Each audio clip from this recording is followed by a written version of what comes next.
Sen ki ağzını keseceğiz. Kimin qazı kesecek?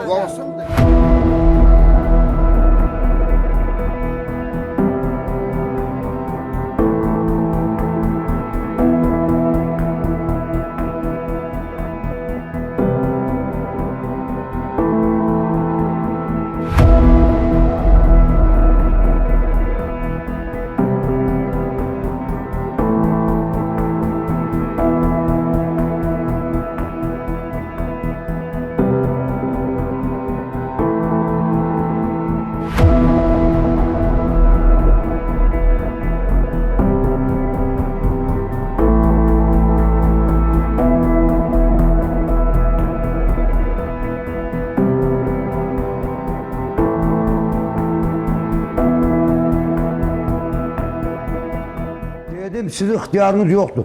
Ben teritoriyama qoyladım, milli sərhədə qoyladım. Dedim bu teritoriya mənimdir. Sizin ixtiyarınız yoxdur da buraya gəlməyə.